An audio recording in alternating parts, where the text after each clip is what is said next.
محترم اسلامی و دینی بھائیوں، سردی کے موسم کا آغاز ہو چکا ہے اور ان موسموں کا مالک تنہا اللہ رب العالمین ہے۔ اللہ رب العالمین نے قرآن کریم کے اندر رات اور دن کے آنے جانے کو مومنوں کے لیے عبرت کا سامان قرار دیا ہے کہ جو اللہ رب العالمین کو یاد کرتے ہیں، آسمان اور زمین میں غور و فکر کرتے ہیں، رات اور دن کے آنے جانے میں غور و فکر کرتے ہیں، ان کے لیے ان چیزوں میں بڑی نشانیاں موجود ہیں۔ اور اللہ تعالیٰ نے قرآن کریم کے اندر قسم کھائی ہے زمانے کی کہ والعصر ان الانسان لفی خسر، کہ قسم ہے زمانے کی، تمام انسان، تمام لوگ خسارے میں ہیں، لیکن جو ایمان لائے، نیک عمل کرتے ہیں اور ایک دوسرے کو اچھائی کا حکم دیتے ہیں، برائی سے روکتے ہیں، ایسے لوگ خسارے میں نہیں ہیں۔ تو یہاں پر اللہ رب العالمین نے زمانے کی قسم کھائی ہے، اور زمانے کی قسم کھا کر اللہ رب العالمین نے یہ ثابت کیا ہے کہ زمانے کا مالک، زمانے میں ہیر پھیر کرنے والا، سردی کے موسم کو لانے والا، گرمی کے موسم کو لانے والا، بارش برسانے والا اور اسی طرح سے طوفان لانے والا، سیلاب لانے والا، یہ تنہا اللہ رب العالمین ہے۔ اس بات کو اللہ رب العالمین نے ثابت کیا ہے۔ تو موسم کی تبدیلی یہ اللہ رب العالمین کی طرف سے ہمارے لیے عبرت ہے، اور اس سلسلے میں کئی ایک ہدایات موجود ہیں۔ بالخصوص سردی کے موسم کے تعلق سے شریعت کے اندر ہمیں کافی کچھ ملتا ہے۔ اللہ کے رسول صلی اللہ علیہ وسلم جب بھی اللہ رب العالمین کے نظام میں تبدیلی دیکھتے یا موسم میں تبدیلی دیکھتے، بارش برستی یا اسی طرح سے طوفان آتا، بجلی چمکتی، تو آپ صلی اللہ علیہ وسلم ایسے موقعوں پر بہت زیادہ محتاط ہو جایا کرتے تھے، کیونکہ یہ بارش جہاں اللہ رب العالمین کی رحمت ہے، وہیں اگر زیادہ ہو جائے تو یہ زحمت بھی بن جاتی ہے۔ پانی کا برسنا یہ اللہ رب العالمین کی نعمت ہے، اور اسی سے غلہ اگتا ہے، اسی سے کھانے پینے کے ذرائع اللہ رب العالمین پیدا کرتا ہے، لیکن اگر اس کی کثرت ہو جائے تو یہی بارش عذاب بن جاتی ہے۔ بجلی کی کڑک، بادلوں کا گرجنا، یہ بھی اللہ رب العالمین کی رحمت ہے، پتہ چلتا ہے کہ بارش برسنے والی ہے، لیکن اگر یہی بجلی گر جائے تو نہ جانے کتنی زندگیاں تباہ و برباد ہو جاتی ہیں۔ اسی لیے اللہ کے رسول صلی اللہ علیہ وسلم قدرتی آفات سے بہت زیادہ خائف رہا کرتے تھے۔ آپ صلی اللہ علیہ وسلم جب دیکھتے کہ بارش ہو رہی ہے تو بارش کو دیکھ کر اما عائشہ رضی اللہ عنہا فرماتی ہیں، اللہ کے نبی صلی اللہ علیہ وسلم دعا کرتے، اللہم صیبا نافعا، کہ اے اللہ اس بارش کو خوشگوار بنا دے، اس بارش کو اچھا بنا دے، نافعا نفع بخش بنا دے۔ اے اللہ اس بارش کو ایسا بنا دے کہ اس سے ہم کو فائدہ ملے، کھیتی کو فائدہ ملے، کسانوں کو فائدہ ملے، ہماری زندگیوں کو فائدہ ملے، جانوروں کو فائدہ ملے۔ اے اللہ تو اس بارش کو ایسا بنا دے، آپ دعا کرتے تھے۔ اس کے بعد جب بہت زیادہ بارش ہونے لگتی تو آپ صلی اللہ علیہ وسلم پھر اللہ سے دعا کرتے کہ اللہم حوالینا ولا علینا، اے اللہ اب جہاں بارش کی ضرورت ہے تو وہاں بارش برسا، اور ہم پہ سے بارش ہٹا لے،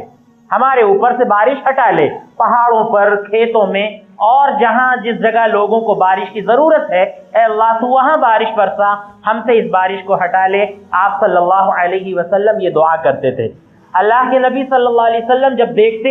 کہ ہوائیں چل رہی ہیں اور وہ تیز ہونے لگتی تو آپ دعا کرتے، اللہم انی اسألک خیرہا وخیر ما فیہا وخیر ما ارسلت بہ وَأَعُوذُ بِكَ مِن شَرِّهَا وَشَرِّ مَا فِيهَا وَشَرِّ مَا أُرْسِلَتْ بِهِ، اے اللہ